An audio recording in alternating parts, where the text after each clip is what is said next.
त्यांचे नातेवाईक आणि या कार्यक्रमासाठी विविध क्षेत्रातील उपस्थित सर्व मान्यवर, आपण आज कवयित्री बहिणाबाई चौधरी उत्तर महाराष्ट्र विद्यापीठ जळगाव आजीवन अध्ययन व विस्तार विभाग आणि आई वडील ज्येष्ठ नागरिक कल्याण संस्था त्यासोबतच जिल्हा पोलीस प्रशासन नंदुरबार यांच्या संयुक्त विद्यमाने ज्येष्ठ नागरिक छळ प्रतिबंध जागृती दिन 15 जून या निमित्ताने ज्येष्ठ नागरिक कल्याण कायदा साक्षरता शिबिरासाठी या ठिकाणी उपस्थित झालेलो आहोत। आजच्या या कार्यक्रमासाठी प्रमुख पाहुणे म्हणून माननीय उपजिल्हाधिकारी नंदुरबार श्री गणेश मिसाळ साहेब या ठिकाणी उपस्थित झालेले आहेत। साहेब, आपलं मनपूर्वक हार्दिक स्वागत। या कार्यक्रमासाठी ज्येष्ठ नागरिक कल्याण कायदा साक्षरता शिबिराच्या प्रबोधनासाठी माननीय ॲडव्होकेट संदीपजी नाईक,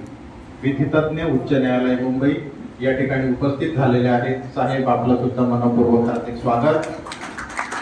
आजच्या या कार्यक्रमासाठी अध्यक्ष म्हणून माननीय प्राध्यापक डॉक्टर आशुतोष पाटील साहेब, संचालक आजीवन अध्ययन व विस्तार विभाग जळगाव उपस्थित आहेत। साहेब, आपलं देखील मनपूर्वक हार्दिक स्वागत। मंचावर आपणा सर्वांचे परिचित आणि एक धडपडणारा कार्यकर्ता म्हणून आपण ज्यांना ओळखतो ते माननीय बारपूजी पाटील या ठिकाणी उपस्थित आहेत। आपणा सर्वांचं मनपूर्वक हार्दिक स्वागत। आजच्या कार्यक्रमाला आपण सर्व मान्यवरांच्या हस्ते दीप प्रज्वलन करून या कार्यक्रमाची विधिवत सुरुवात करतो आहोत।